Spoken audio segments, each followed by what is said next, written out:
Olá, boa noite a todos presentes. É um prazer receber todo mundo aqui para essa edição de agosto do Diálogos IAB-RJ.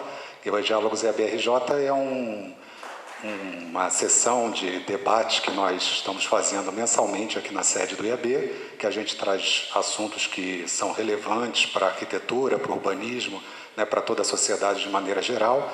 E aproveitamos também para lembrar que o tema do Diálogos IAB-RJ, ele é sempre escolhido pelo público. Então, esse tema que nós estamos recebendo hoje foi escolhido através da internet. Nós sempre, por volta de 2 semanas antes do Diálogos, nós publicamos nas redes do IAB. Então, quem puder, a gente agradece seguir a nossa rede, votar, é sempre muito bom receber a opinião de vocês. Todo mundo tem acesso ao nosso formulário de votação. São dados alguns temas que são escolhidos pelos nossos conselheiros e o público em geral, ou não só associados do IAB, mas todos, tem direito a fazer a escolha e a partir dessa escolha nós trazemos o tema mensal aqui.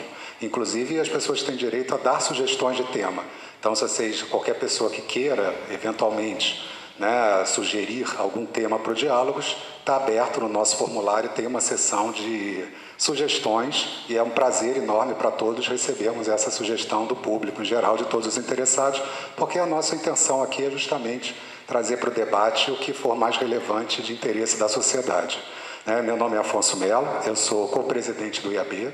O IAB, nessa gestão Oxigena, ele é administrado, né? Nós somos um conselho de muitas profissionais, mas o conselho administrativo do IAB são 8 co-presidentes, cada um exercendo uma função. Eu exerço a função de comunicação e hoje eu estou aqui com o maior prazer para receber essas arquitetas maravilhosas que vão aqui falar sobre o nosso tema de hoje, que é como funcionam as políticas culturais, equipamentos para a requalificação das cidades, né?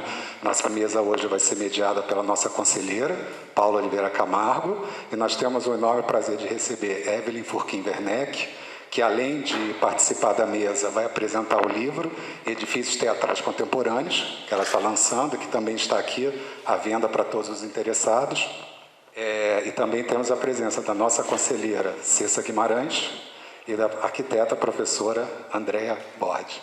Tá? Muito obrigado pela presença de todos. Lembrando que esse evento está sendo gravado, ele vai ficar disponível tanto no YouTube do IAB, quanto no nosso podcast. Quem quiser ouvir ele em podcast, é só entrar no Spotify, tem lá o canal IAB-RJ, e a partir daqui, normalmente a gente não faz a transmissão ao vivo, a gente gosta de tentar que as pessoas venham aqui, né, e não fiquem só em casa assistindo ao vivo no YouTube, mas daqui a no máximo 2 dias ele estará disponível a todos no podcast e no canal do IAB. Mais uma vez, muito obrigado, deixo vocês com as nossas arquitetas maravilhosas aqui. Obrigado pela presença. Obrigada, Afonso. Obrigada a todas, todos e todes que estão aqui hoje com a gente nessa noite, no Diálogos IAB, com o tema Como funcionam as políticas culturais, equipamentos para a requalificação das cidades. Para debater o tema, essa mesa, composta somente por mulheres, as 3 são conselheiras do Conselho Municipal do Patrimônio Cultural, que vai começar com uma fala da Evelyn Furquim Werneck, falando sobre o livro que ela está lançando aqui hoje e também debatendo o tema, a Cessa Guimarães e depois a Andréa Bordi. Eu vou fazer uma apresentação, assim, já vai ser praticamente uma palestra fazer as apresentações delas, porque são todas pessoas importantíssimas aqui na nossa cultura arquitetônica carioca, brasileira e mundial. Evelyn Furquim Werneck é graduada em Arquitetura e Urbanismo pela Universidade Federal do Rio de Janeiro, pós-graduada em Urbanismo, mestre em Artes Visuais pela Universidade Federal do Rio de Janeiro também, doutora em História Social também pela UFRJ, com doutorado sanduíche na École des Hautes Études en Sciences Sociales e pós-doutorado na Université Paris X e estágio sênior no Collège de France, além de períodos como visiting scholar em diversas universidades europeias. Enfim, temos vários títulos aqui, acho que eu vou pular e não lerei todos, Mas, entre muitos outros cargos, Evelyn foi diretora-geral do Patrimônio Cultural do Rio de Janeiro entre 1990 e 93 e autora de livros premiados pelo IAB, como Arquitetura do Espetáculo, Teatros e Cinemas na Formação da Praça Tiradentes e da Cinelândia e Avenida Presidente Vargas, Uma Drástica Cirurgia, entre muitos outros. Dirigiu os documentários Arquitetura Teatral Contemporânea no Estado do Rio de Janeiro e Patrimônio Industrial e Práticas Artísticas, vencedores dos editais de patrocínio cultural do CAU-RJ de 2016 e de 2020, e atualmente é coordenadora da área de arte na FAPERJ. Vou passar a palavra, então, para a Evelyn, que está aqui lançando o livro Edifícios Teatrais Contemporâneos, Impactos Urbano-Ambientais e Sociais nas Cidades. Não falarei sobre o livro, porque ela própria falará agora, e depois a gente vai seguir direto para o debate com elas. Obrigada a todo mundo, obrigada, Andréia, obrigada, Evelyn, obrigada, Cessa, e obrigada, IAB, pelo convite. Boa noite a todos, e estou muito contente de estar aqui, apesar da plateia ainda ser muito pequena, mas é uma plateia seleta, que eu estou reconhecendo as pessoas. Gostaria de agradecer muito as pessoas que estão aqui na mesa, principalmente a Paula, que está fazendo a coordenação, e as minhas duas companheiras de Conselho Municipal de Patrimônio Cultural, de faculdade, de outras milhares de vidas pregressas, não é? De profissionais, a Cessa Guimarães e a Andréa Bordi. Então, estou felicíssima de estar aqui. Agradeço principalmente ao IAB por ter feito essa abertura da casa para receber o lançamento do livro durante os diálogos IAB. O tema foi escolhido, como disse o Afonso, por aclamação, quer dizer, por votação, e isso é uma gestão maravilhosa, muito democrática, que eu admiro muito. Eu não vou me delongar muito nos agradecimentos, mas vou passar, então, a falar sobre o livro, a pedido do Afonso, porque eu ia falar do livro depois, mas parece-me que o ideal é falar primeiro do livro e depois a discussão do tema geral dos diálogos. O livro é fruto de uma pesquisa da universidade, uma pesquisa do Laboratório de Estudos do Espaço Teatral e Memória Urbana, que eu, como é que se diz, coordeno uma equipe maravilhosa, que eu chamo de equipe laboriosa.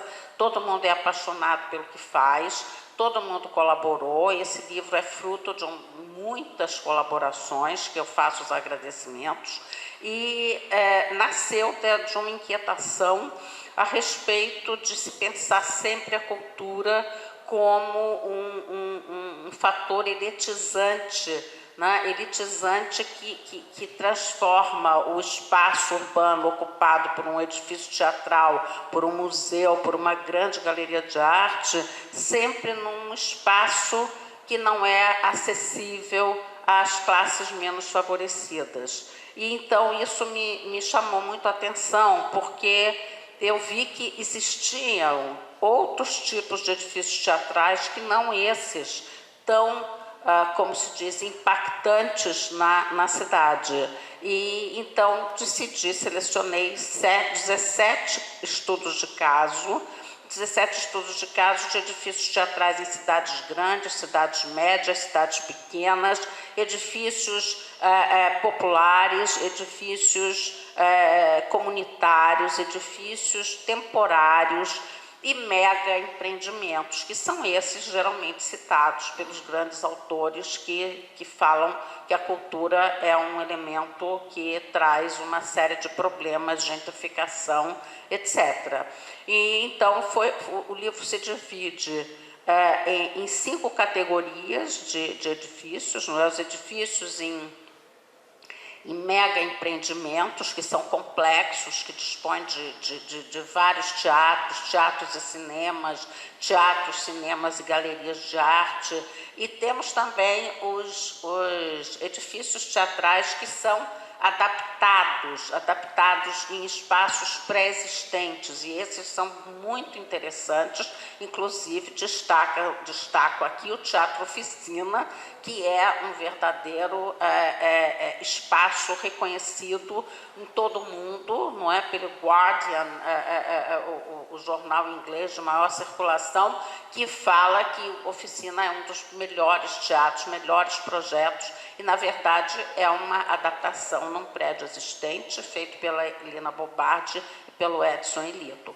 Mas, além desses, nós temos edifícios teatrais que foram projetados no interior de estações ferroviárias, no interior de fábricas, no interior de espaços destinados à agricultura, e foi essa uma segunda categoria. Tivemos também uma categoria de edifícios populares, não é? Edifícios populares, onde se destacam os projetos do Niemeyer, não é? que realmente pensou sempre num teatro aberto para o público, tanto que ele abre o palco, a parte posterior do palco, para praças, para que todas as pessoas possam usufruir do espetáculo teatral, e não coloca bilheteria no projeto. Os projetos do Niemeyer não têm bilheteria, porque ele pressupõe que a prefeitura ou quem geriu o teatro paga para todo mundo, não é? E é uma coisa aberta, mas isso realmente não funcionou assim, na verdade. Mas isso a gente fala depois. Se vocês lerem o livro, vocês vão saber. Então, nós temos também uma categoria muito importante, que é desses teatros temporários ou efêmeros, teatros que são feitos ou para suprir a ausência de um outro teatro, como foi o caso do The Shed, em Londres, que é uma verdadeira escultura, que foi absolutamente aprovado por toda a população, infelizmente, como era previsto. Depois que o edifício teatral de alto renome ficou pronto, o The Shed foi demolido, mas ele já estava integrado na paisagem. E nós temos em São Paulo esse maravilhoso teatro de container, que é utilizado pela Companhia Munguzá. A própria construção desse teatro foi uma performance teatral, de juntar 11 containers e montar ali um espaço de teatro aberto às populações vulneráveis, às populações de rua que estão no entorno, né, daquela área, fica no meio da Cracolândia, no bairro Santa Efigênia, todo mundo conhece. Mas, ao mesmo tempo, nós temos uma estação ferroviária de altíssimo nível, num outro patamar, que é a estação, que foi a antiga estação Sorocabana, do Cristiano Stockler das Neves, uma coisa belíssima. Na gar dessa estação foi criada a Sala São Paulo. A Sala São Paulo é um dos equipamentos mais sofisticados em termos de concertos, sala de concertos. E fica também na Cracolândia, bastante perto do Teatro de Container.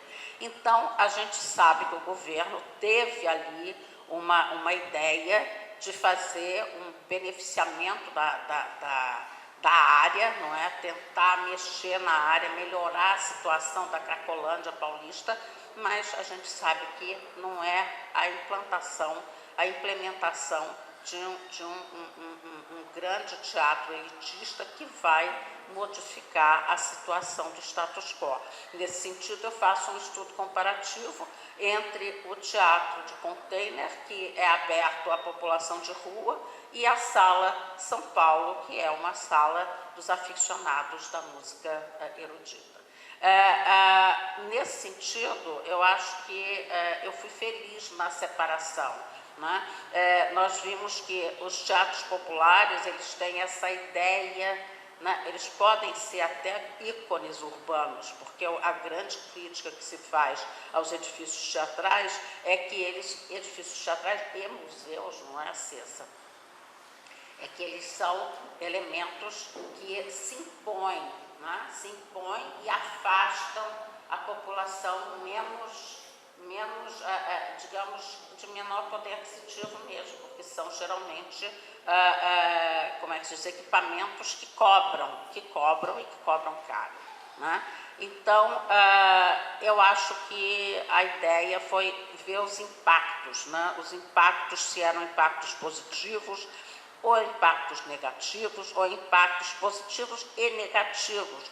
Porque, por exemplo, um grande equipamento cultural como a Ópera Bastille, ela chamou uma população de baixa renda para o conhecimento da ópera. Essa ideia foi do governo socialista do Mitterrand, que teve a proposta, não é, de colocar programas barateando o custo das entradas para a população voltar a apreciar a ópera, porque há muito que praticamente só a grande elite intelectual é que ia aos espetáculos de ópera.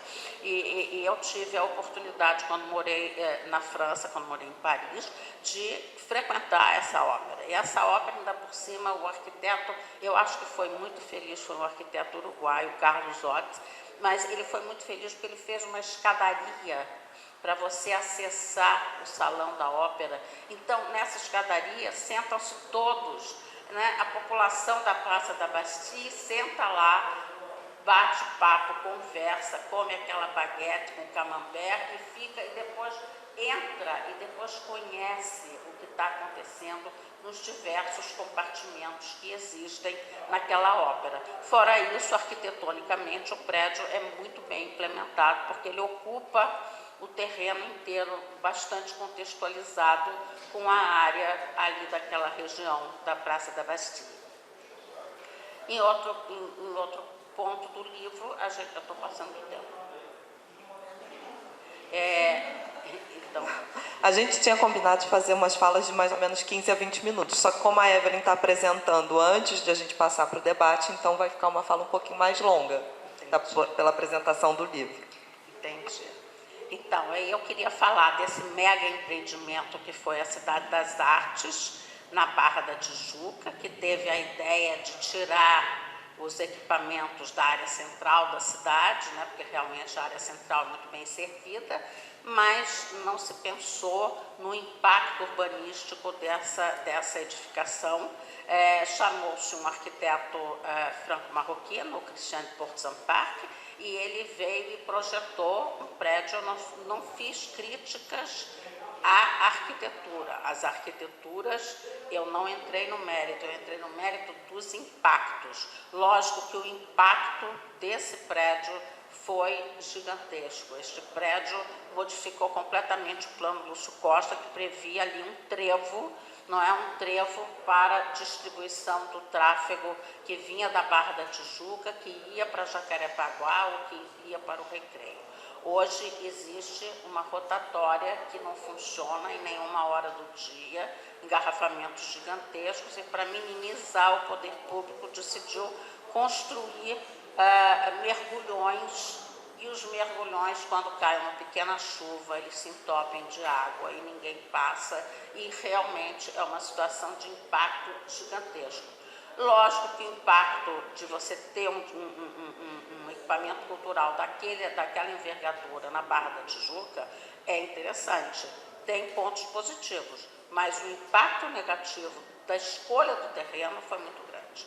Então, a gente estudou esses impactos dentro do livro, nas 5 categorias, também os impactos sonoros, os impactos, não é? Existem prédios que não têm uma boa sonorização, um bom revestimento para evitar que o som se espalhe para o exterior. E a gente estudou também o impacto social. Eu acho que esse talvez seja o ponto mais positivo do livro. Quais os impactos sociais de cada edifício? No fim de cada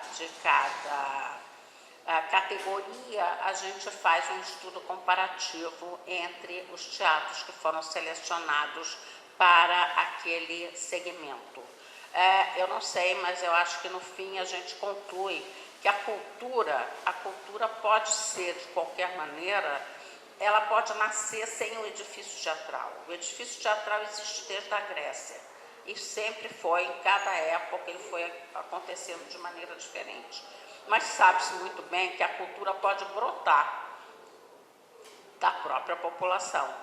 O Teatro da Comédia dell'Arte é um teatro que acontece na rua, é um teatro que está sempre no espaço público. Os grafiteiros sempre existiram, estão na rua. O Francisco não me deixa mentir, não é? Quem desenha, desenha e desenha em qualquer lugar.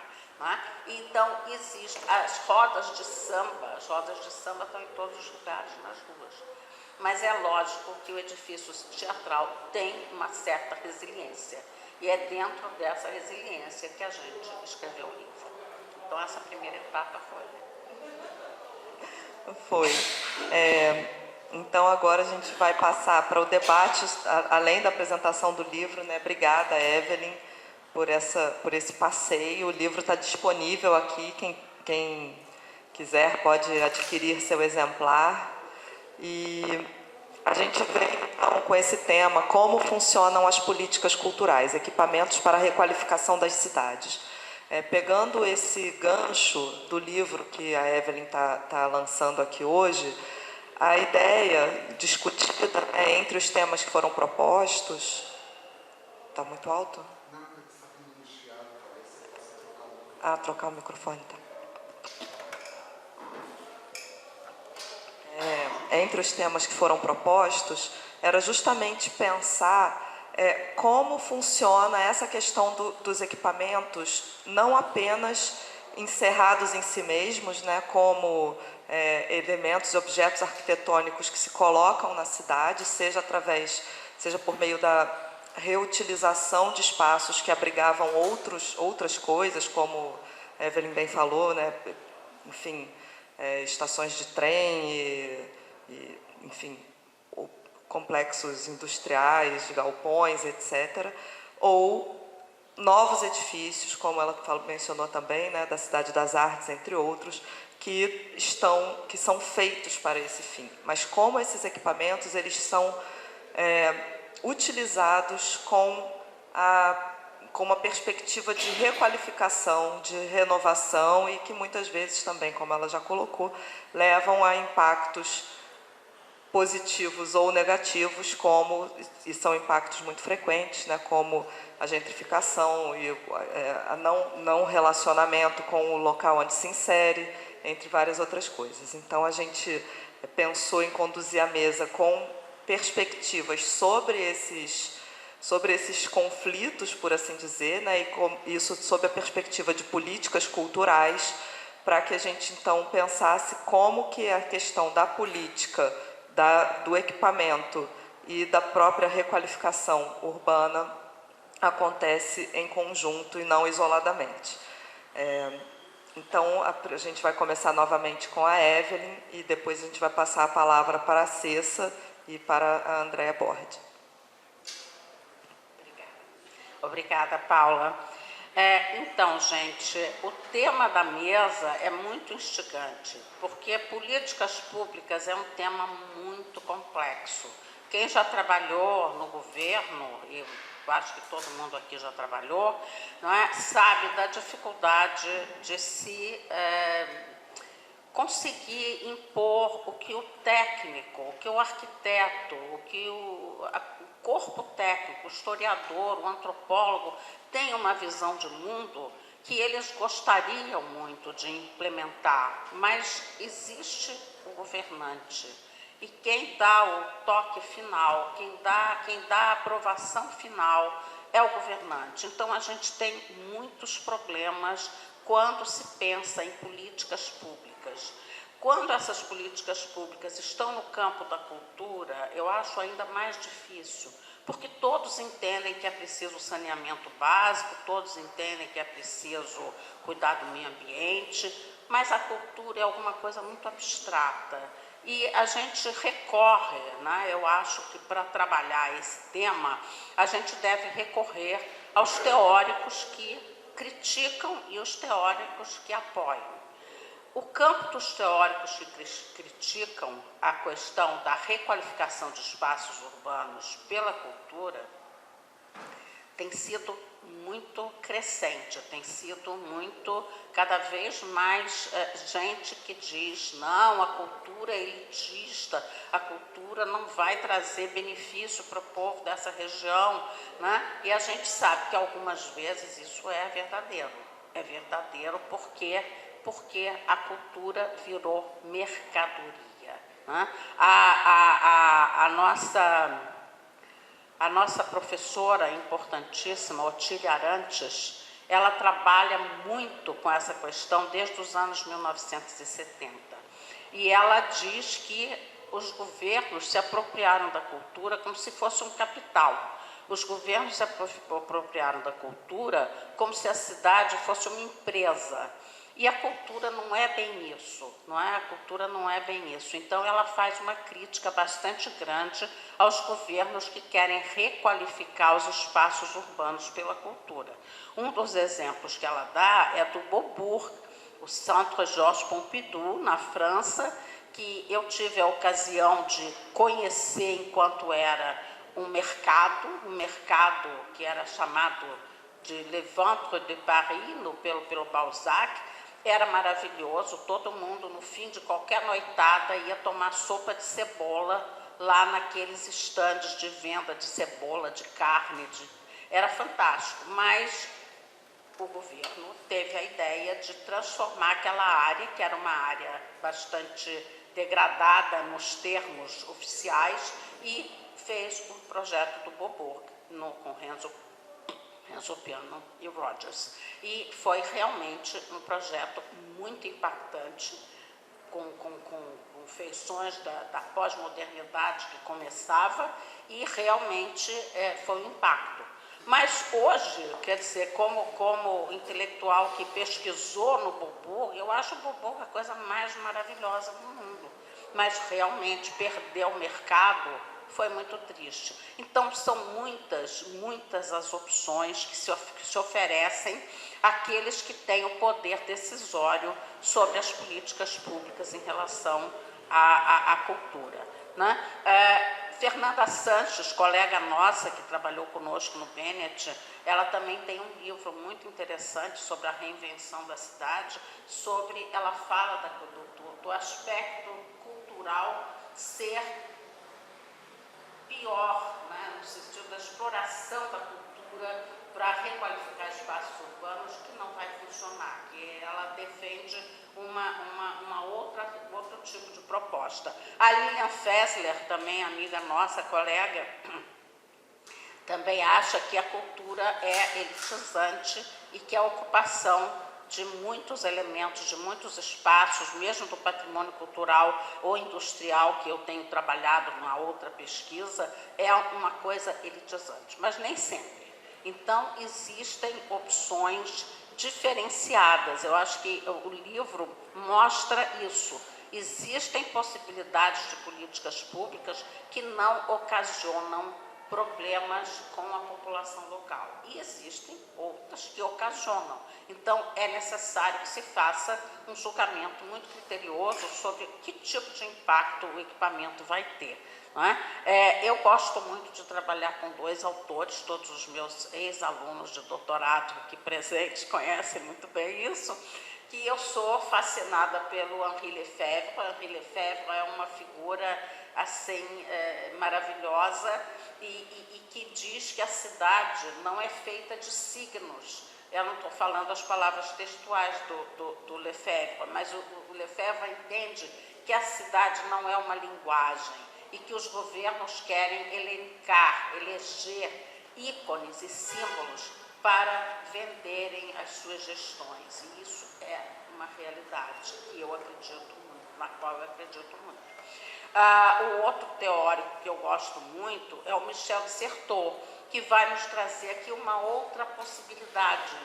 A possibilidade que nos traz o Michel de Certeau é fantástica. Ele diz que todo citadino ele pode se apropriar de um espaço, mesmo que num primeiro momento aquele espaço não lhe seja agradável, mesmo que num primeiro momento aquele espaço seja transgressor na paisagem, mas aos poucos, caminhando, vivenciando, ele pode, através de táticas, que ele chama de táticas microbianas, vencer as estratégias do poder. Então, eu acho que no livro eu desenvolvi bem isso. Há projetos que foram apropriados, realmente apropriados pela população, e eles foram elementos de políticas públicas. Até ceder um espaço para uma companhia teatral é uma política pública, não é? Lógico que o governo que quer implementar um ícone, um espaço novo, né, ele está também querendo vender a sua imagem, a gente entende isso perfeitamente. Então, há que pensar, eu acho que a tarefa do arquiteto, né, do urbanista, do produtor cultural, eu acho que todos têm que trabalhar em uníssono para beneficiar a população. Não é para vender a cidade, eu acho que a cultura não é para vender a cidade, é para beneficiar a população. Eu não sei se eu me esprendi demais aqui. Tá de novo. Desculpa pegar o microfone aqui, parece que esse daqui está chiando, então a gente vai ter que ficar assim no jogral. Obrigada pela sua fala, Evelyn. Na verdade, ainda tinha até bastante tempo, mas como você já fez a exposição do livro antes, acho que acabou meio que misturando. Eu acho que a gente faz as falas todas e depois a gente abre para perguntas no final, né? Para perguntas e contribuições. Eu mesma já tenho aqui várias perguntas para fazer, mas vou guardar. Cessa Guimarães atua no Programa de Pós-Graduação em Arquitetura, PROARC, da UFRJ, é professora associada, aposentada da UFRJ e docente permanente do PROARC, colaboradora da UERJ, além de professora visitante da UFPE. Possui graduação em Arquitetura e Urbanismo pela Universidade de Brasília, mestrado em Teorias da Comunicação e da Cultura pela UFRJ e doutorado em Planejamento Urbano e Regional pelo Instituto de Pesquisa e Planejamento Urbano e Regional, e doutorado em Museologia pela Universidade Lusófona de Humanidades e Tecnologias.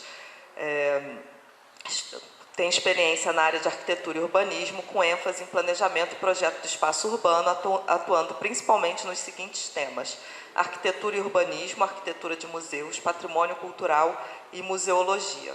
Então, agora a Cessa vai fazer aqui a sua contribuição para o nosso debate. Obrigada, Paula, obrigada, Evelyn, obrigada, Andreia, obrigada na pessoa do Afonso ao IAB por estarmos aqui. E obrigado aos colegas que estou vendo aqui, Luiz Paulo, Cristina, Olga, enfim, Léo, meus colegas, meus estudantes ali também, minha filha, todo mundo aqui bem juntinho, passando essa pandemia, achando hora para a gente se encontrar. Isso é muito bom, essa alegria de estar junto e dentro do IAB, mais especialmente. A Evelyn falou um pouco do livro, e eu queria comentar a respeito na verdade, o nosso tema é políticas de cultura, né? Quando o tema é a requalificação da cidade. Então, eu destaco no livro da Evelyn o capítulo sobre os teatros populares, né? Onde a gente tem uma mostragem muito importante, né? De duas obras do Oscar Niemeyer, uma obra do Teatro Sesc em Jacarepaguá, do Índio da Costa e do Rui Rezende, uma renovação de uso pelo Calafate, no teatro, criando o Teatro Imperator. Enfim, esse capítulo ele é muito, muito importante para nós. Por que eu digo importante para nós? Porque a gente trabalha com o teatro, o equipamento cultural, mais importante do que ele, equipamento, mais importante do que a forma, é a operação desse equipamento. Quer dizer, o que políticas públicas devem significar um direcionamento para o trabalho com o social. Então, a Evelyn tocou nessa crítica que se faz ao teatro, por exemplo, como um equipamento elitista. De fato, a maioria dos teatros tradicionais que nós conhecemos na história da cultura são teatros colocados no centro das cidades, né? em lugares de difícil acesso, né? A cidade cresce, a população se distribui em bairros distantes, periferias, etc. E os teatros, o museu, são equipamentos de cultura dos centros de cidade. Mas no caso, os casos que a Evelyn está mostrando aqui, né, no caso por exemplo, do Museu do Teatro Popular de Oscar Niemeyer, no Niterói, ele se situa numa coisa chamada Caminho Niemeyer, que foi uma tentativa do governo de abrir espaço na orla para lazer, cultura, entretenimento da população, criando uma reprodução, digamos, do aterro em termos de físicos, mas usando muito mais a cultura, né? Porque lá tem uma escola de cinema, supostamente, tem o teatro popular, enfim, a própria catedral que está sendo construída. Os equipamentos são... A gente também não pode deixar de dizer que a catedral, que a igreja, é um teatro, né? Na verdade, a história da igreja é a história está bem ligada à história do teatro, né? Porque ali eram as representações e, enfim, e a transmissão do pensamento e do que as elites ou o governo achava, mas o povo estava lá no teatro, na plateia. Quem fazia a plateia da igreja era o teatro, era o povo, geralmente, né? De uma maneira geral. Mas, voltando ao livro da Evelyn, o que é interessante também, além de eu destacar esse capítulo dos teatros populares,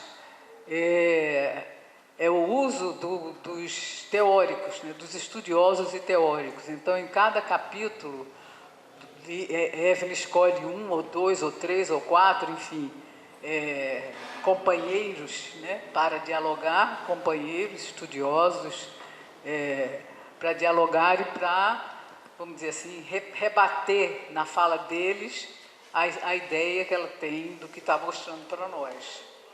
Então, isso é um momento bem interessante. E isso mostra também como o equipamento teatral ele trabalha com a integração das artes, né? O equipamento teatro, ele não é um equipamento...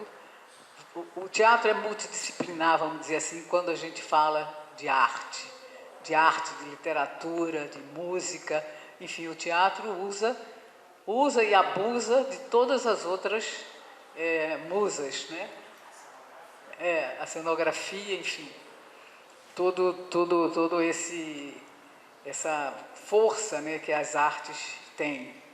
Então, essa coisa da localização do teatro que eu comentei antes, do equipamento de cultura, né? No caso, a Evelyn mostrando os diferentes locais, né, os diferentes espaços onde o equipamento está situado, meio que destrói essa fala da elite, né? Não é elite, né? Se o equipamento está localizado em periferias, em bairros, né, mais populares, não há como você comentar que é uma atividade de elite, né? A cultura, do ponto de vista da performance teatral, ela não é uma atividade de elite. Então, provando isso, por exemplo, eu lembro do Museu do Teatro de Rua, né? do Amir Haddad, né? Quem não lembra, na década de 80, quer dizer, quando a gente estava ainda em plena ditadura, em plena fase de repressão, o que o Amir Haddad fazia na rua, né? Então, o espaço para a performance, né, e para a representação da vida, né, que a gente tanto elogia no caso do Shakespeare, né? As peças do Shakespeare, elas são evocativas dos sentimentos universais e atemporais da humanidade. Da mesma maneira, o Amir Haddad fazia na Cinelândia ou nas esquinas do centro da cidade, na década de 1980, a reprodução dessas representações, não shakespearianas, mas o Shakespeare urbano, né? O Shakespeare atualizado, contemporâneo, a trabalhar os nossos sentimentos naquele momento de repressão. E eu lembro muito bem as performances que a AMI fazia com relação às mulheres também, né? A mostrar a nós, público feminino, né, as nossas situações dramáticas, engraçadas, vamos dizer assim, avassaladoras de paixão com as quais ele trabalhava, e era a rua, na verdade, o teatro era a rua. Então, o que eu queria dizer aqui é que a gente tem o espaço, a gente tem a forma arquitetônica, a gente tem a cenografia, a gente tem a acústica, a gente tem tudo isso, mas a performance ela pode se dar, e ela se dá em qualquer lugar e a qualquer tempo. Então, e aí a Evelyn, eu queria destacar também, aí trabalhando o que a Evelyn mostra da renovação do espaço para criar o Imperator, esse teatro do Meyer, que a maioria dos espaços culturais, eles são apropriações de lugares com uso anterior diferente. O caso aqui do IAB. O IAB é um espaço de cultura há 30 anos, eu creio, e Afonso me lembra quanto tempo que o IAB está aqui. O Afonso nem pensava em nascer, mas enfim. Já tinha nascido há muito tempo. Já tinha nascido. Então o IAB é isso, né? O IAB demonstra, né, como os espaços de cultura, como a cultura se apropria dos espaços, e a cultura é o trabalho que a gente faz para mostrar que o mundo pode mudar, né? E isso deve mudar, pode mudar. Então a cultura é essa ideia, né? É a concretização dessa ideia. Então, quando a gente fala espaços de cultura, são os espaços de mudança, né? Ninguém sai de uma peça teatral impune, ninguém sai igual a quando entrou, né? O teatro é realmente, pelo fato de trazer esses sentimentos universais exacerbando determinadas situações, ele é um trabalho, é um lugar de cultura, porque é um lugar de mudança, né? Então, paralelo a isso, paralelo aos teatros, a gente pode pensar também nos museus, né? Como é que os museus, como é que a política de recuperação, de requalificação das cidades se utilizou muito mais que os teatros, né, dos museus. Na verdade, a história que a gente tem, de requalificação das cidades, ela está muito mais em cima das políticas de construção e de operação de espaços museológicos do que de espaços teatrais. Se a gente for trabalhar com as estatísticas, e isso é uma coisa evidente, né, porque a mídia é muito rica, né, e cultua demais o que aconteceu com os museus, com as arquiteturas de museus, para requalificar as cidades, né? Pensando nisso, eu lembrei, conversando com a Evelyn, com a Andréia e com a Paula, que no Rio de Janeiro, o RID, por exemplo, quando faz o projeto dele para a Esplanada do Castelo, ele coloca um Museu do Crescimento Ilimitado. Há uma reprodução daquele modelo do Le Corbusier, aquele modelo do Museu do Crescimento Ilimitado, que é um organismo, uma estrutura que se reproduz como uma espiral que não acaba nunca, né? Então, o RID traz isso. A década de 1950 e 60, em épocas enfim, meio que de ditadura, Getúlio Vargas e depois a ditadura militar mesmo, os governos se utilizaram muito dos centros culturais polivalentes. O que eram esses centros culturais polivalentes? Eram lugares de esporte, cultura e lazer. Então, esses centros culturais são espaços pouco estudados, eu acho até que a gente deveria dar, em termos de arquitetura, programa, né, de trabalho com políticas públicas, esses centros culturais polivalentes são significativos da inserção da cultura e da associação da cultura com o esporte. O Ministério era Ministério de Esporte, né? Primeiro era o Ministério de Saúde, depois era o Ministério de Esporte e Cultura. Então, esse tipo é bem interessante da gente estudar, porque muitos arquitetos, colegas, trabalharam esse programa. E a localização deles era geralmente nas periferias, nos subúrbios. Né? No subúrbio não, nas periferias mesmo. Cidades pequenas no Brasil inteiro recebiam esse tipo de arquitetura, esse tipo de programa. Então, era o uso mesmo da cultura, não para requalificar centros urbanos, mas sim para trabalhar com a população, no sentido da educação, ou do controle mesmo. Né?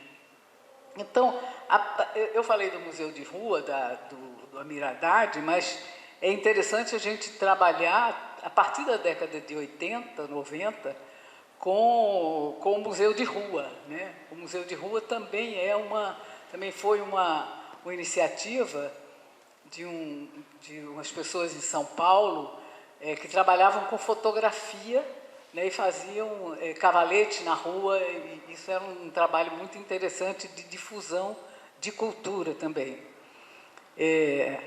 E depois a gente tem no Rio de Janeiro, a gente teve em Nova Iguaçu um trabalho do Museu Escola. Então, as pessoas os grupos da prefeitura, de arquitetos, colegas que estavam trabalhando na prefeitura de Nova Iguaçu, trabalharam com escolas também nesse programa de Museu Escola. Então, trabalhar com crianças e a cultura. Né? Então, isso não é requalificação de centro histórico, mas é uma tentativa de espalhar a cultura pela população da periferia.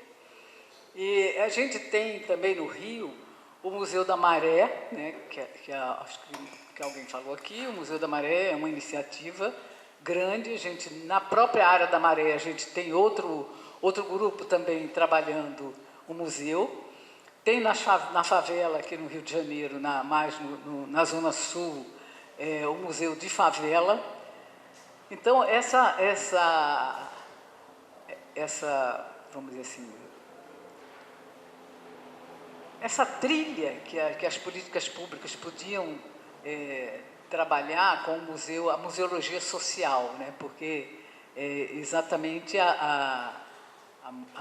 eu me lembro que uma vez eu conversei com a Eloneida Studart, que era uma deputada federal, a respeito de um programa de museus, que o museu, no verão, por exemplo, trabalhasse à noite, abrisse à noite até 9, 10 da noite, de maneira a população, e de graça, sem cobrar entrada, de maneira a população, enfim, os funcionários, os trabalhadores do centro da cidade pudessem frequentar o museu para não pegar o engarrafamento, né, aquela coisa de gastar a hora do engarrafamento, com a visita ao museu, com programas dirigidos, né, direcionados à museologia social, né, as pessoas trabalharem com a própria vida, como o ensinamento de Paulo Freire, né? Você trabalha com os seus instrumentos. Então, nessa época, o Museu Histórico fez uma renovação da exposição permanente, e eles criaram 1 ou 2 vitrines com os trabalhadores, né? Mostrando os instrumentos de trabalho da população. Enfim, teatro e museu, que são os equipamentos mais importantes, para nós podem ser vetores de uma requalificação mesmo, mas é da educação, né? Quando a gente fala em requalificação, a gente está falando antes de educação, né? Porque para entender o que é uma cidade aberta, democrática, que todos usem, né, a gente precisa de educação.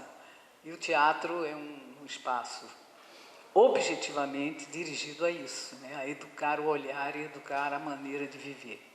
Desculpa aí, obrigada se eu passei da hora, Paulo. Passou não, está bem no meio. Entre 15 e 20, ficou em 17. Meu Deus. queria fechar com isso, quando a gente fala de cultura, a gente fala de memória, né? E eu queria encerrar lembrando que a gente precisa criar o olhar da cultura do refugiado. Não é a cultura do imigrante. A gente tem o Museu do Imigrante, a gente tem em Petrópolis, por exemplo, o Museu do Imigrante, que criou a cidade de Petrópolis. Mas as pessoas que são refugiados, né, que estão naqueles campos, que estão perdidos, né, a gente sempre pensa isso. As pessoas perderam a sua cultura. As pessoas perderam o seu lugar. Então, eu acho que a gente precisa olhar isso. Então, esse, para mim, seria o foco principal do que a gente chama de museologia social hoje. Obrigada e desculpem se eu passei da hora. Perfeito. Obrigada, Cessa, pela contribuição. Não passou da hora. Está tudo certo aqui no nosso cronômetro. Agora eu vou passar a palavra para a Andréa Bordi, arquiteta, urbanista, mestre em artes visuais, doutora em urbanismo, tudo pela UFRJ, com estágio doutoral em arquitetura e desenho urbano pela École Nationale d'Architecture Paris-Belleville e pós-doutorado em arquitetura e urbanismo pela UFPA. É professora associada de arquitetura e urbanismo e do programa de pós-graduação em urbanismo, ProURB, onde coordena o Laboratório de Patrimônio Cultural e Cidade Contemporânea, LAPA. Pesquisadora associada do programa de pós-doutorado do Programa Avançado de Cultura Contemporânea, pós-doc, PACC, da UFRJ, membro do Conselho do Patrimônio Cultural do Rio de Janeiro, como a gente já tinha dito, e também do Comitê Técnico do Plano Diretor da UFRJ, onde coordena o Grupo do Patrimônio Cultural. Professora visitante do IPRAUS, com bolsa CAPES, e é bolsista de produtividade do CNPq e do Cientiscultura. Acho que eu escrevi alguma coisa. Cientista do nosso estado da FAPERJ. Ficou uma coisa que, enfim, desculpe. Enfim, vou passar aqui o microfone para a Andréa fazer a fala dela. Obrigada, Andréa. E vou começar aqui a rodar o nosso relógio. Obrigada, Paula. Obrigada a todos que estão aqui. Obrigada à mesa. Agradeço muito o convite da Evelyn. Então, assim, eu tenho um duplo desafio agora, que é suceder às apresentações da Evelyn e da Cessa, e a apresentação muito gentil e simpática da Paula, e tentar acrescentar alguma coisa de novo. Então, assim, a gente tinha conversado um pouco antes, a Cessa, na realidade, já começou um pouco com o tema que eu ia falar, então eu vou trazer... Não, mas foi bom, não estou reclamando, não. E aí, mas o Vim Depois tem isso, porque aí elas lembram coisas que a gente, né, já esqueceu. Então, na fala da Evelyn, ela estava comentando, a gente tem, eu e a Evelyn, a gente tem uma coisa muito curiosa. Ela trabalhou minha dissertação foi na Belas Artes, que nem da Evelyn. Ela fez a Avenida Presidente Vargas na dissertação e eu fiz os cinemas do Rio de Janeiro. No doutorado, ela fez os teatros do Rio de Janeiro, eu fiz a Avenida Presidente Vargas. A gente inverteu um pouco, entendeu? Então, fazendo esse jogo, nada de caso pensado, né? E aí, o que é engraçado, é curioso, quando a Cessa estava comentando a coisa do teatro, é que tem uma relação muito interessante do teatro, do cinema com a cidade no Rio de Janeiro na época, porque quando chega o cinema, isso assim, estou trazendo uma reflexão realmente muito rapidinha, eu não vou entrar muito nesse detalhe. Quando chega o cinema no Rio de Janeiro, o que é chegar ao cinema? O teatro, quando chega um folheto de teatro, alguma coisa assim, tem uns atores aqui, ou trazem, não sei. O cinema, quando chega, chegou 6 meses depois de Paris, ele chega, é uma máquina de projetar um determinado filme. Ou seja, então o que acontece aqui? São máquinas que estavam projetando a vida que estava acontecendo aonde? Em Paris, em São Petersburgo, numa cidade pré-Pereira Passos, tá? Então, o que acontece aqui?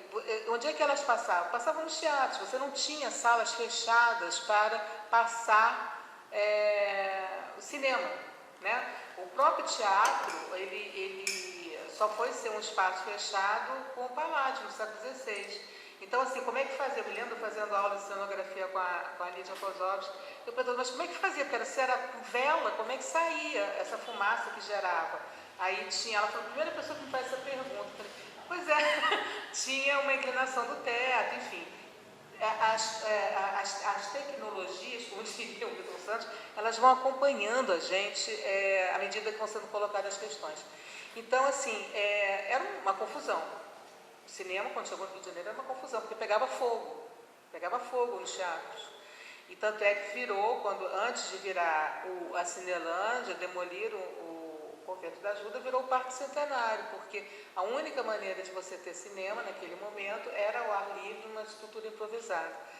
Eis que em 1907, Pereira Passos já tinha passado pelo Rio, é regularizada a energia elétrica. A primeira como é que chama? Estação de energia, né? Enfim, agora eu estou faltando o nome aqui, mas ela vai ser regularizada. E aí o que acontece? Em 1907 surgem 50 cinemas na cidade do Rio de Janeiro. E aí tem uma coisa que é muito curiosa, que é um relato do Ferrez, que a Helena, filha de Jaime Passando, tem um texto que ele comenta que era muito curioso, porque quando a Avenida Central foi projetada, um lado, que é o lado onde tem o cinema, o Glaucio Rocha, etc. Era o lado que batia o sol. Então, o que aconteceu? Onde é que foram os cinemas, aquelas coisas que estavam começando naquela época? Obviamente, para o lado que batia o sol, né? Então, os elegantes, e essa é a frase do Gilberto Ferrez, não é minha não, tá? Os elegantes passavam pelo lado que não batia sol e cruzavam em direção aos cinemas, em frente aos cinemas. Né? Nesse momento, quer dizer, quando inaugura, só para vocês terem uma ideia, não tinha esse trânsito que a gente tem hoje. Quando inaugura a Avenida Central, tinham 6 carros na cidade. E a avenida tinha 33 metros. Então, assim, o impacto é esse que dá, entendeu? Se pega fogo, não me interessa. Então, como é que a gente vai fazer? O cinema veio para ficar? Veio. Como é que a gente vai trabalhar com isso? Então, a gente vai dar os lotes valorizados? Não, deram os lotes menos valorizados. Mas isso foi mudando, né? Então, as coisas mudam ao mesmo tempo. E aí, o cinema é curiosíssimo. São 50 cinemas que são inaugurados em 1907 com a Ribeirão das Lajes, com a regularização da energia elétrica.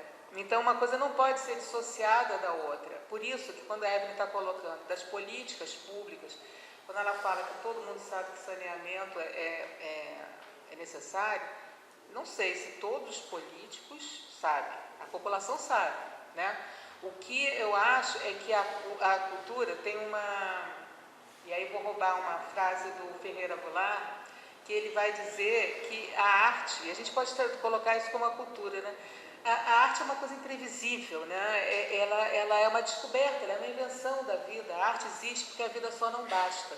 Então, a cultura existe, e cultura não é só teatro, não é só cinema, não é só museu, não é só universidade, enfim, cultura é tudo. Cultura cada cultura vai ser diferente de acordo com cada sociedade. Cada sociedade produz uma determinada cultura e isso que é importante. Então, a vida só não basta. Então, vamos ver como é que são esses modos de vida. E aí que eu tinha pensado em trazer, por isso que eu falei que a César já adiantou um pouquinho, que foi ótimo, que bom, eu cheguei a um mês, eu passei, esse ano eu estava justamente professora visitante lá em Paris, então eu tive a oportunidade de ir a uma sugestão que até tinha no conselho, tinham comentado dos centros de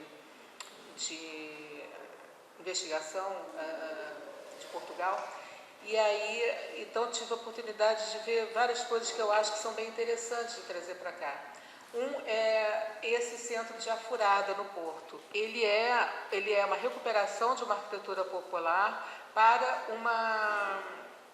um museu popular. A Afurada é a parte de baixo de Vila Nova de Gaia, eminentemente pesqueira. E na frente eles construíram uma série de tanques, porque as lavadeiras faziam aquilo ali, então eles trocaram o material, agora os tanques são de concreto, mas tem toda as fotografias daquele lugar, as lavadeiras continuam indo ali e elas conversam. Nós vamos ali, eu que eu vi ali, elas vão mais para conversar do que para lavar roupa, tá? Mas elas vão, frequentam e é tudo isso. Eu fui perguntar se era legal e tal. Então, assim, esses centros são bem interessantes. E aí, indo para Paris, eu fui justamente, tem um pessoal que veio, tem um roteiro que se faz que se chama A Vida HLM. A HLM é habitação de aluguel moderado. E aí eu estava conversando com o pessoal que propôs isso, né? E eles falaram, eles têm uma resistência de ser esses centros, assim, eles acham que na hora que abre mão do nome museu é como se tirasse um pouco a importância do museu, que o museu tem que poder ser esse museu de referências populares e tudo mais. E aí eu fui ver como é que eles fizeram esse roteiro, esse itinerário da vida HLM. E o que é isso? É em Aubervilliers, que é ao norte de Paris, em Saint-Denis, e eles fazem numa mesma caixa de escada, né, como eles chamam, né, é um conjunto habitacional grandão. Então, numa mesma caixa de escada, a gente vai lá, é um apartamento, eles separaram para essa... Como é que essa associação, eu estava até buscando aqui o nome direitinho para não errar, né? Claro que eu faço sempre esses erros. Ela é uma associação... Cadê o nome? Associação por um Museu da Habitação Popular, a MULOP. Então, eles vão colocar neste mesmo apartamento, né, 3 fases de chegadas desses... eu não sei se teria o nome refugiados na época, mas porque eram todos de ex-colônias, né, francesas.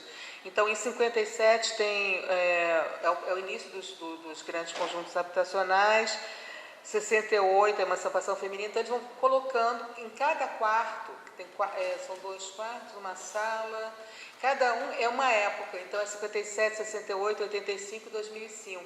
E vai vendo a mudança que essa população vai passando.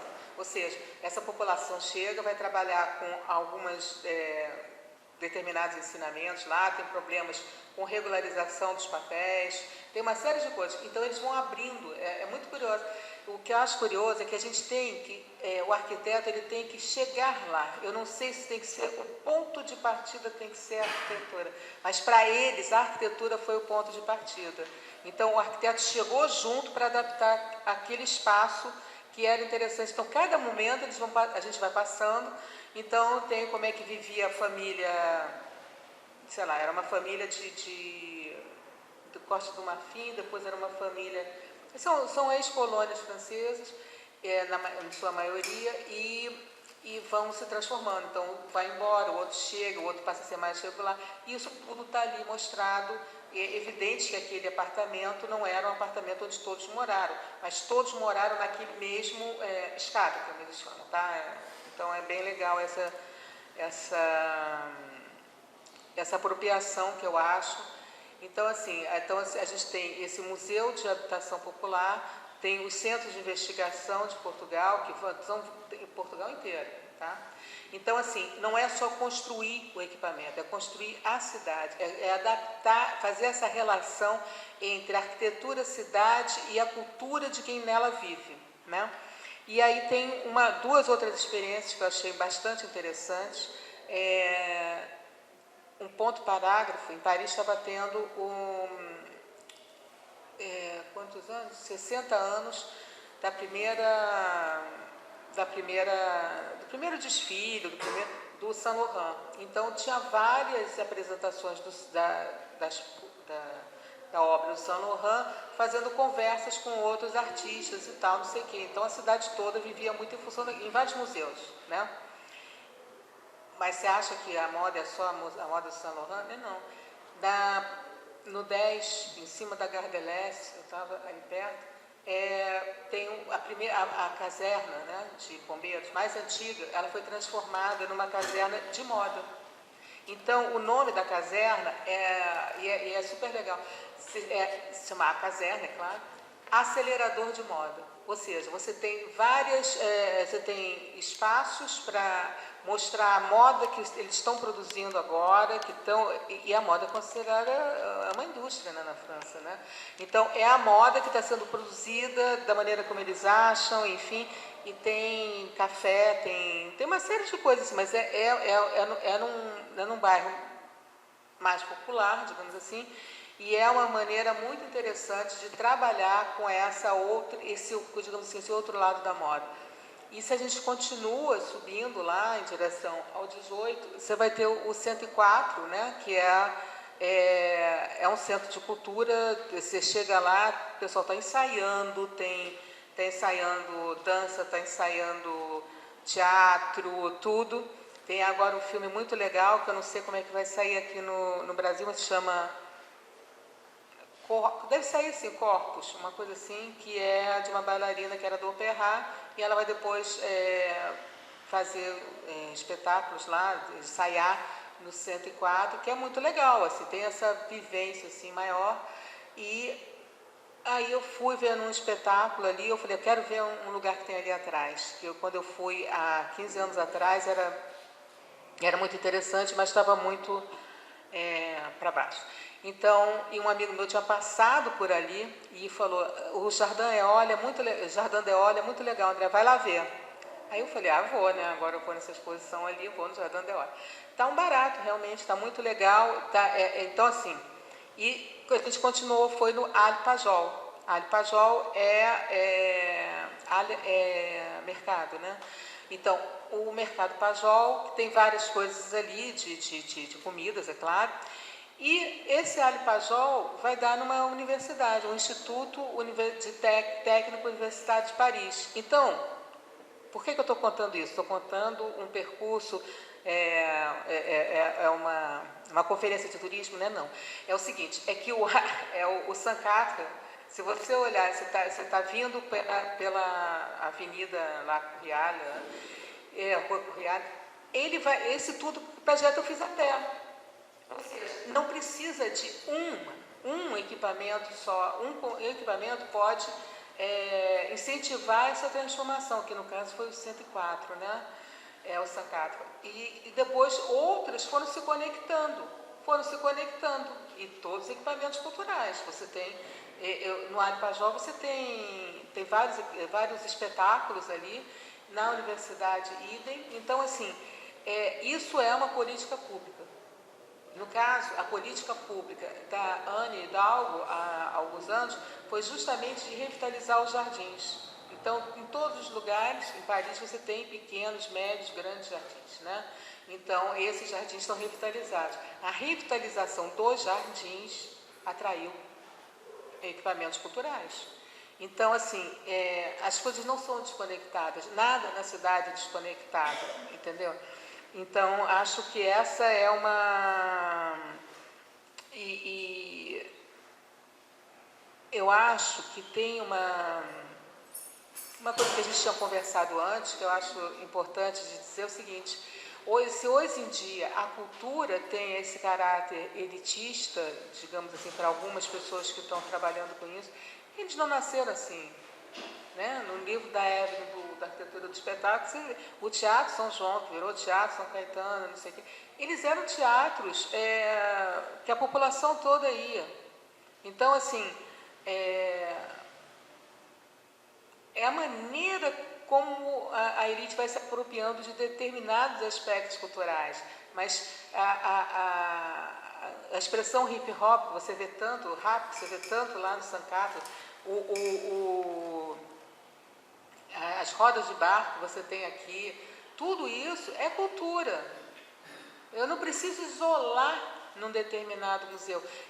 É importante, não estou fazendo pouco dos museus, não é isso não, mas é que eu acho que tem espaço para tudo, tem várias maneiras de você reinterpretar e valorizar aquela cultura. Uma delas é museu, abrindo o museu para todo mundo. Por exemplo, lá tem isso, até hoje tem, os museus da cidade de Paris, no primeiro domingo é grátis. E vai muita gente, assim, lota. Então, assim, acho que eu acho que é importante em termos de políticas culturais é a gente trabalhar que política urbana e políticas públicas e políticas culturais tem conexões extremamente importantes. Você não pode fazer, como a gente faz, como em vários lugares faz, uma política do patrimônio que é independente da política urbana, que é independente da política pública. Não, isso é impossível, sabe? Estava falando com a Paula, a gente tem que fazer o patrimônio ser do povo como o céu é do avião, como diria Caetano, entendeu? Então, eu acho que a Evelyn traz muito interessante nesse livro é essa recuperação dos teatros populares, essa do Shed, você já acompanha essa trajetória da Evelyn há muito tempo, é um barato essa história que ela está recuperando, e eu acho que cada um vai recuperando um pouco essa história, da apropriação cultural mesmo, é o modo de vida da cidade, a cultura é isso, né? A cultura não é uma coisa, então agora eu vou me dedicar à cultura. A cultura você faz todo dia, a sua cultura é essa, a cultura é isso, é o cultivar, né? É você cultivar alguma coisa, né? Então a cultura é isso, então você está se cultivando, você está cultivando a sua vida, a sua produção do seu conhecimento, nem que você vá fazer sei lá, cantar no coral, não sei, também é cultura. É minha homenagem ao Luiz, deles. Obrigada, Andréia. A Evelyn quer fazer um breve complemento à sua fala, após o que a gente vai seguir aqui. Não, obrigada, André. Foi muito interessante você falar e a experiência francesa é uma experiência muito rica, porque nossa cultura foi toda inspirada na França, não é? Então, nos anos 60, quando André Malraux criou o Ministério da Cultura, ele criou uma série de projetos e aqueles centros de animação cultural que existem na cidade, existe assim um chamamento, né? Uma política pública de altíssimo nível para todos, não é uma cultura absolutamente elitista. Mas a gente também não fica muito atrás, porque a gente tem muita mania de olhar sempre para o vizinho que está lá no outro hemisfério, né? Então, eu acho que a gente tem que olhar um pouco para o nosso hemisfério também.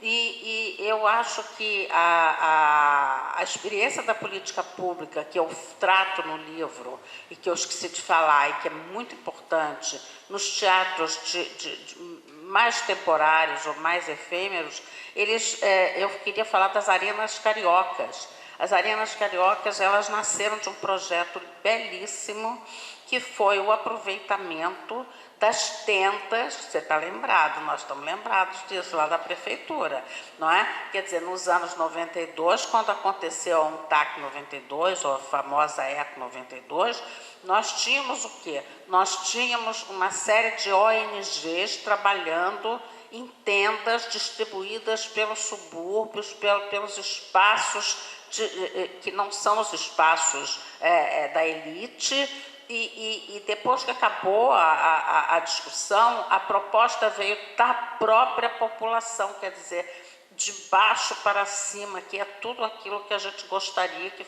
acontecesse na cultura. Então, as comunidades de diversos locais pediram, vamos continuar com as lonas culturais, vamos aproveitar essas lonas e vamos usá-las para exibir as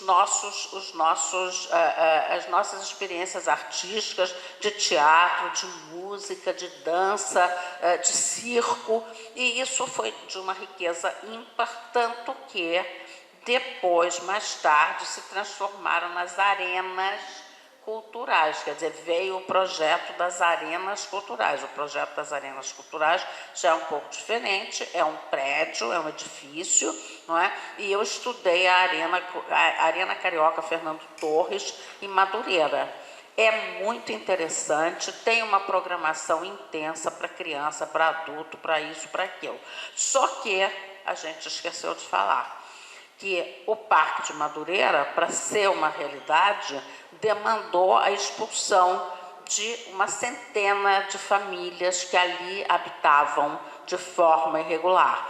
Então, a política cultural se superpôs à política social, e isso é alguma coisa que a gente não gostaria. Não é? No meu livro, eu falo muito de tecido urbano, remetendo à ideia do Lefebvre, né, de tecido, de organismo, de corpo humano, e tudo isso precisa ser organicamente estruturado. Não dá para você chegar com equipamento e matar a vivência de uma série de famílias que teve que sair dali. Então, as políticas, como já disse, eu acho que foi a Andréa, não me lembro mais quem foi, que elas têm que ser articuladas, né? É muito interessante. Não me lembro no governo Marcelo Alencar, que nós todos nos reuníamos, todas as secretarias que tinham a ver com a macrofunção, a Olga sabe disso, se lembra muito bem. Foi no governo do César Maia. Não, mas eu acho que no Marcelo Alencar a gente também teve, não? Então, no governo César Maia, a gente tinha uma reunião conjunta de todos os dirigentes, de todos os órgãos. Não adianta... Macrofunção desenvolvimento urbano. De todas as áreas, e isso daí foi uma experiência, assim, importantíssima, porque não adianta um órgão da prefeitura dizer, pode fazer isso, aí chega o outro e diz, não pode fazer aquilo. Vamos fazer isso, o outro diz, não vamos fazer. Então, as políticas têm que ter essa organicidade. Era isso que eu queria falar, gente. No meu livro eu falo da Arena Carioca, Fernando Torres, que é muito interessante, mas que teve esse preâmbulo de ter tirado uma centena de famílias daquele local. Isso se chama gentrificação. Falando no trabalho da Prefeitura do Rio de Janeiro, eu me lembro de antes dessa época, Olga, do governo do Israel Klabin. O governo do Israel Klabin foi um governo muito forte para a cultura, né?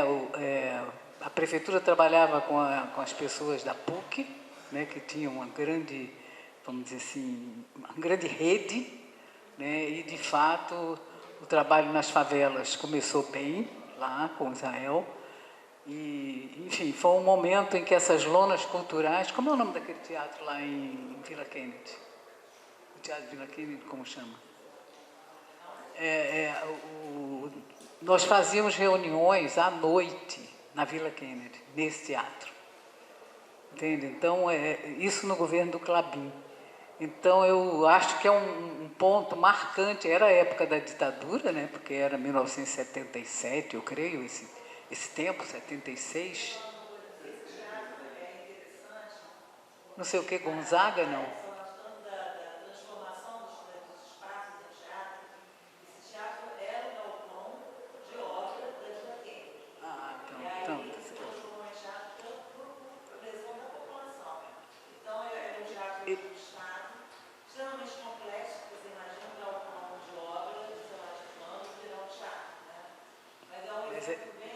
Foi um momento, assim, na minha experiência no Rio de Janeiro, foi um momento muito importante. Eu tive uma experiência em Recife, muito importante na área da cultura, com Miguel Arraes, mas aqui no Rio foi com Klabin. Como é o nome do teatro lá? Mário Lago. Hoje, Mário Lago, naquele tempo também era? Eu sei que a população trabalhava muito bem. Que aí põe outro nome, tá. Lembrando esse tempo, porque esse tempo foi um tempo importante, porque era ditadura, né? E era repressão muito forte. E a reunião lá, uma vez por semana à noite, era um momento, enfim, de articular pessoas e grupos contrários à ditadura, claro que a reunião não tinha intencionalmente e abertamente um objetivo político contra a repressão, mas a cultura foi um viés, entende? Que ajudou muito nisso. Obrigada, Andréa, Evelyn e Cessa pelas falas. Eu queria, enfim, falar aqui um pouquinho sobre justamente algumas coisas que vocês trouxeram, porque quando a gente fala, né, desse nosso tema, que é um tema que traz muitos elementos, né? Fala política cultural, equipamento e requalificação de cidade, e a gente não à toa está aqui no Instituto de Arquitetos do Brasil, no Rio de Janeiro, a gente está pensando também como se colocar como profissionais nesse caldo, né? E essa questão das políticas culturais e da política pública, ela vai além, ela pode ser, né, como a Evelyn bem colocou, assim, um instrumento de visibilidade política, de se colocar, né, ali como este equipamento foi realizado por por aquele, né, então tem esse marco físico de venda, não só da cidade, como da própria figura política que constrói, né, que viabiliza a realização desses equipamentos, mas também no próprio reconhecimento de iniciativas e de espaços como espaços importantes de cultura. Então, gostaria aqui de lembrar que, assim como em Paris, né, visitou e conheceu, a gente teve uma política que funcionou durante algum tempo, entre 2003 e 2016, talvez, antes de tudo começar a ruir, que eram os pontos de cultura, exatamente, que era exatamente esse reconhecimento de iniciativas existentes em locais, em comunidades que no Rio de Janeiro talvez não tenha aparecido com tanta visibilidade, porque pontos de cultura como o Circo Voador, como as próprias arenas, são pontos que existiam já de uma maneira institucionalizada. Mas quando você via o impacto dessas... e depois também do Vale Cultura, né, que era um instrumento de fomento para que trabalhadores tivessem acesso financeiro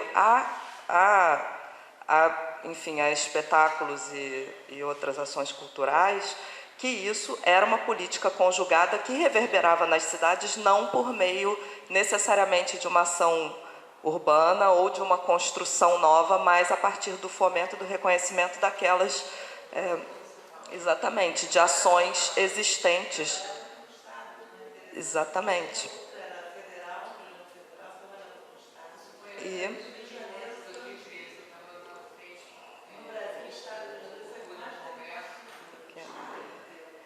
Enfim, então algumas iniciativas e também, assim, quando a cultura fomenta certas iniciativas, tinha ali na Rua do Teatro do Saara, né? Enfim, quando também, agora, depois da pandemia, então a gente tem um impacto enorme no setor cultural, mas o Teatro do Saara, que era eu não sei se era estacionamento ali, mas era... Exatamente, ali na própria Rua do Teatro, que era assim, só a fachada e você entrava, tinha aqueles praticáveis e eram peças que eram por R$2, R$1 na hora do almoço e no final da tarde, para que, né, exatamente. Então, tem experiências desse tipo que se espalham. Então, eu acho que a gente precisa também, ou lugares de cultura que não são reconhecidas, mas que acontecem de maneira muito viva, como... no Minha Casa Minha Vida da Frei Caneca, que o bloco 15 é a aldeia vertical, com indígenas praticamente morando em todos os apartamentos, e que tem horta comunitária, tem atrizes, atores, tem uma rádio comunitária que acontece lá dentro, e enfim, acho que aconteceu depois, então provavelmente nunca puderam nem sequer pleitear o status de um ponto de cultura local, mas que são iniciativas também que eu me lembrei por causa da escada, e você anda lá, vai em cada apartamento e tem ali um centro de cultura com almoços uma das pessoas que a Niara do Sol faz às quintas-feiras, que você pode ir agendar e comer uma comida que ela faz para financiar ali a horta e tal. Então é um centro super vivo, mas que isso não está no mapa da cultura, né, oficial. Então, como que a gente lida com essa cidade cultural que não está nos equipamentos formais, né? Então, eu não sei nem se é uma pergunta para vocês aqui.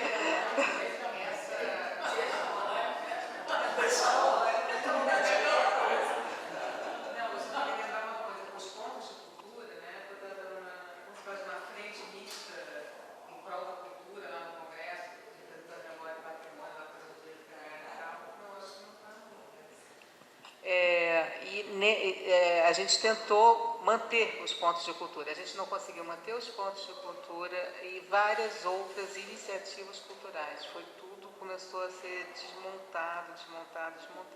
Então, assim, também tem isso. As políticas de cultura têm que ser articuladas entre si, até para essa, como você fala, essa cidade oficial, essa coisa... A cultura não precisa ser só oficial.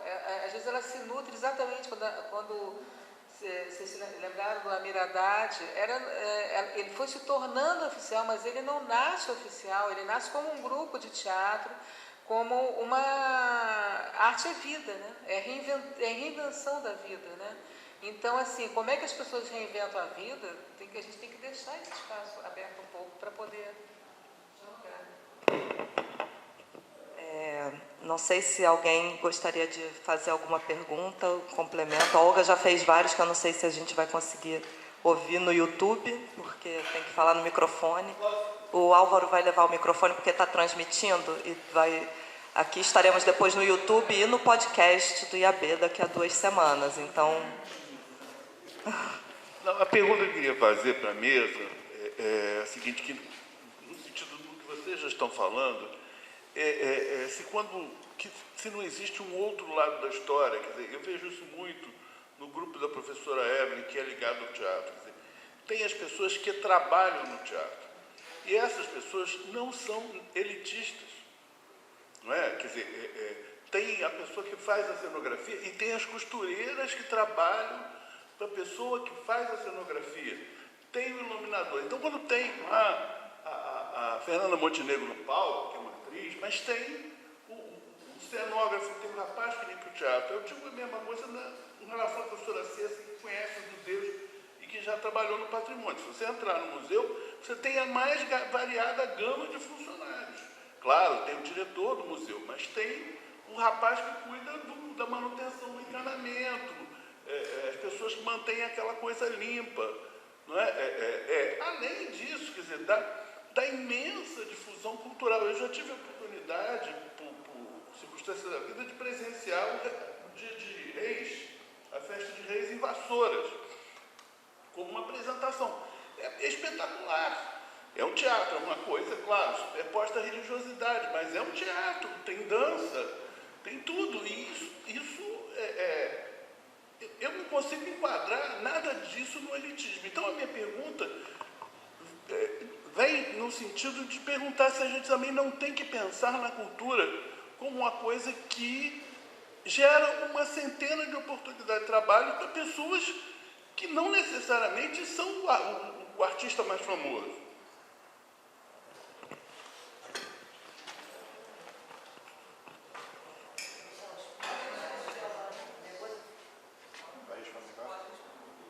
Olha, Leonardo, eu acho realmente a sua pergunta muito importante. A cultura é um mapa que dá um lucro gigantesco, só que ela é muito mal, como é que se diz? É mal remunerada e é mal reconhecida. Não há esse levantamento. Não há esse levantamento. No governo Marcelo Alencar, houve um levantamento da Secretaria de Cultura para dizer exatamente o que estava acontecendo em cada área da cidade e quantos empregos isso gerava e quem eram as pessoas. Foi um trabalho muito, muito grande, mas no outro governo não continuou. Quer dizer, não houve uma continuidade para se saber exatamente o que acontecia. Mas a cultura é um grande investimento. Os franceses sabem muito bem disso. Eles sabem muito bem da quantidade de quer dizer, empregos que decorrem da ópera, do teatro, do balé e de tudo praticamente, né? Agora, você falou aí dessa festa do Divino, não sei se foi a festa do Divino dos Reis em Vassouras. Pois é, mas de qualquer maneira eu tenho aqui uma ex-doutoranda, uma atual doutora, que ela dirige um grupo que é maravilhoso em Paquetá. Eu vou falar, mas você depois pode falar, que eles festejam o dia de São Roque com toda a comunidade envolvida, figurinos, músicas, criações totais. É um teatro que acontece com toda a comunidade de Paquetá. Vocês têm subvenção do governo? Pronto, passou para ela. Agora quem vai falar é ela, porque realmente é um trabalho belíssimo que ela faz, que ela dirige e que pode contar um pouco como é que funciona. Boa noite, eu sou Liliane Mundim, eu sou assim, do Ilha de Paquetá e Rio de Janeiro, professora de teatro da Unirio da licenciatura. Mas esse lado assim, que eu ia comentar, inclusive, antes de falar do Alto São Roque, que você citou, obrigada por citá-lo assim dessa forma, né? Mas eu ia falar das praças, porque eu percebo no Rio de Janeiro cada vez mais, né? A ocupação das praças, um movimento que cresce.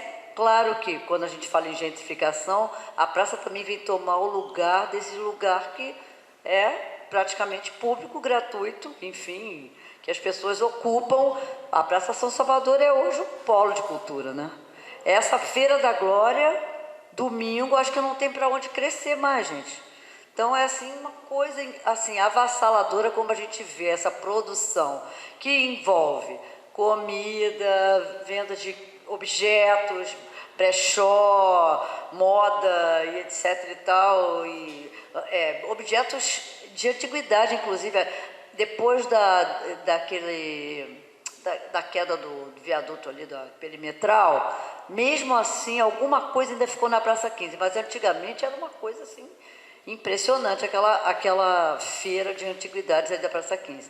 Agora, por isso que eu estou falando da praça, porque esse alto lá de Paquetá, não vou discorrer aqui sobre o Alto de São Roque, a gente acabou criando esse movimento para ocupar exatamente a festa, que é uma festa centenária, para quem não conhece, a festa de São Roque, padroeiro local da ilha de Paquetá, é o São Roque, ela é uma festa mágica e centenária.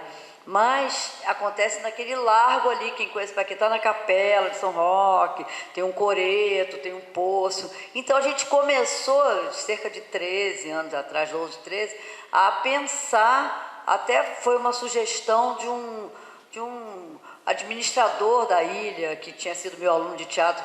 Por que não cria um alto de São Roque? A gente pensou criar um alto. Não é Gil Vicente, mas vamos botar a mão na massa.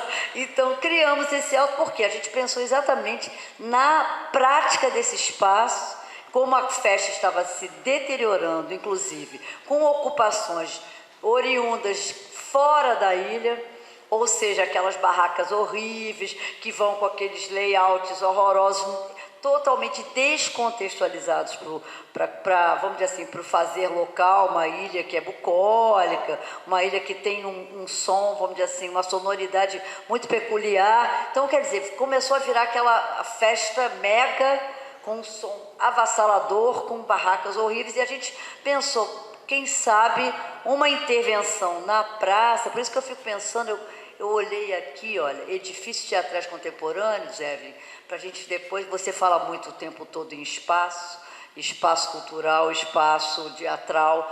Eu fico pensando que os espaços hoje da rua são espaços teatrais, como sempre foram, né? E estão, de repente, sendo recuperados na cidade por conta dessa... Só para provocar um pouco como é que esses espaços estão, né, sendo revigorados. Então, convido a todos, quando quiserem, a Paquetá, no mês de agosto. Acabou de passar uma delas. E é isso. Obrigada. Obrigada. Não sei se alguém tem mais alguma pergunta ou colocação. Então, vamos fechar aqui com o comentário da Tereza, por favor, e aí depois a gente abre para a mesa fazer os últimos comentários para a gente seguir. Na verdade, assim, Paula, eu teria milhões de perguntas, mas eu acho que todo mundo aqui já está um pouco cansado. Meu amigo Araquém deve querer ir para casa já já. E acho que a gente pode conversar, né, depois nos nossos outros espaços de conversa. Mas só comentar assim, sobre o que a Andréia falou em relação a como essa coisa, o que você comentou até da frase do Ferreira Goulart, né, como a cultura, na verdade, deveria ser pão nosso de cada dia, né? E qual a dificuldade, já que a gente está falando de políticas públicas, né? A dificuldade ela fica sempre em último lugar, né? A Olga sabe disso, né? Exatamente, as políticas públicas para a cultura, elas ficam sempre em último lugar. Então, a dificuldade de subir esse degrau, sabe? E que é, na verdade, fazer escolhas, né? Então, quando se vai fazer escolhas, né, até de equipamentos para uma comunidade, por exemplo, como o Morro da Providência, onde pipocam iniciativas culturais há muito tempo, se faz um teleférico que fica lá parado, né? E em vez de se fazer, por exemplo, um equipamento cultural que pudesse abrigar aqueles grupos que já lá existem, que você não precisa ir lá e ensinar nada, dar nada, mas você precisa dar a estrutura, né? Então, em vez de uma estrutura que pudesse abrigar esses grupos, né, a gente tem esse tipo de escolha, assim, como políticas culturais, políticas públicas são, na verdade, essas escolhas que se fazem, tanto dos representantes que lá estão para fazer essas escolhas, quanto, né, das políticas, né, das escolhas que vão sendo feitas, das iniciativas, das construções, enfim, só para a gente fazer esse comentário. Achei interessante o que você colocou. Primeiro que eu acho que a cultura não é elitista. A cultura, ela nasce das pessoas, né, do seu dia a dia, das suas manifestações. Eu acho que o Rio, Brasil, que tem de manifestação, é uma coisa enlouquecedora, né?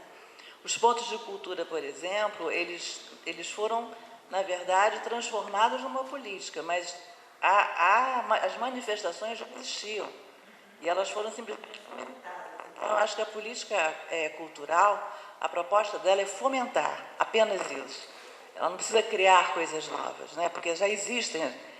E eu acho que existe espaço para todo mundo. Eu acho que tem o teatro, vamos dizer, elitista, que eu não concordo com o nome, mas você tem também as manifestações locais de rua, é o que nós mais temos. A gente teve, por exemplo, uma proposta que foi muito ruim ter sido interrompida, que foram as bibliotecas parques, que a gente tinha teatro nas bibliotecas e que muitos grupos de teatro viraram teatros profissionais dentro dessas bibliotecas e que, infelizmente, mudando de governo, as coisas se paralisam, né? Eu acho que isso é um primeiro problema nosso, é esse.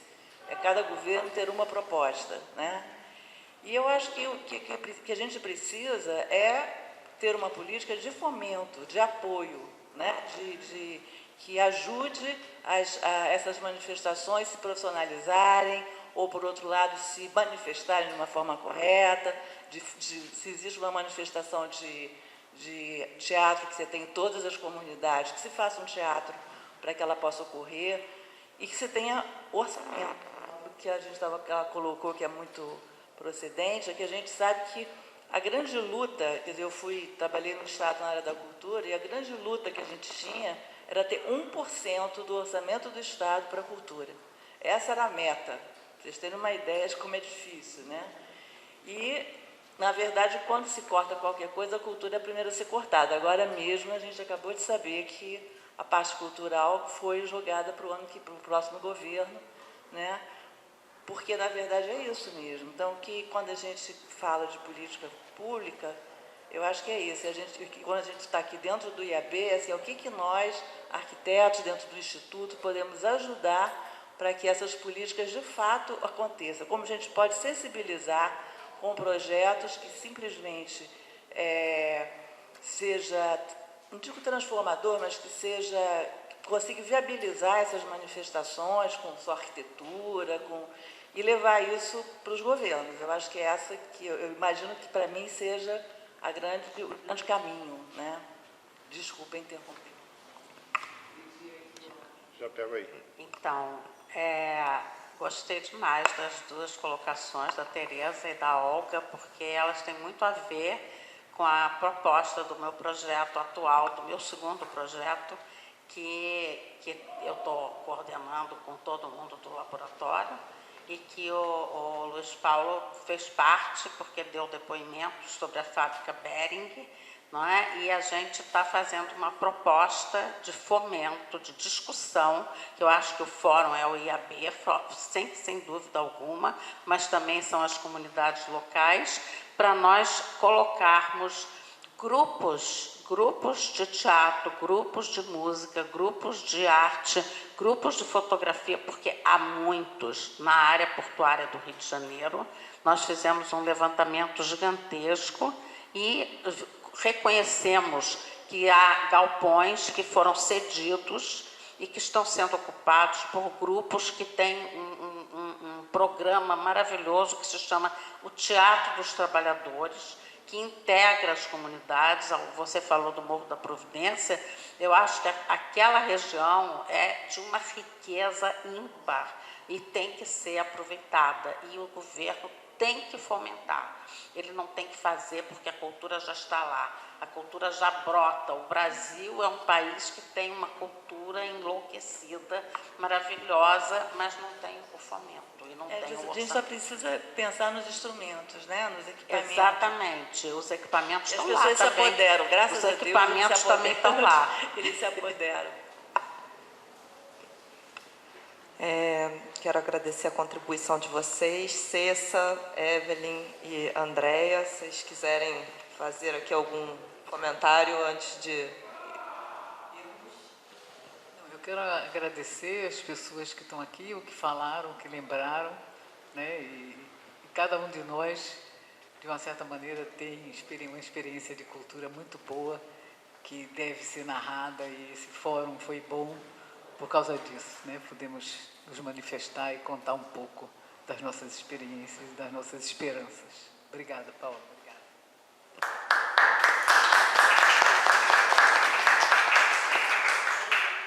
Então, eu também acho que foi maravilhoso. Eu acho que queria agradecer a presença dos que estão aqui, dos que permaneceram, não é? Apesar da gente saber que a cidade está com um trânsito infernal hoje.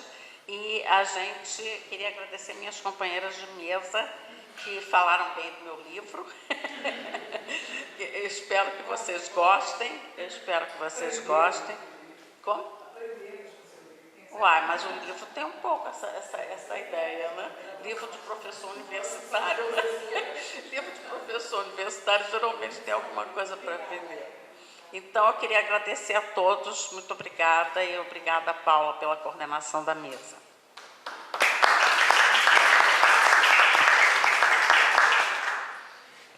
Obrigadíssima. Não tenho mais nada a dizer além do que elas já disseram.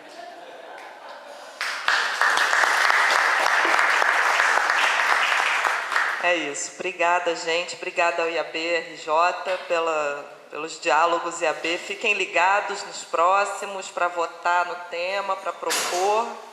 E sigamos. Valeu, gente.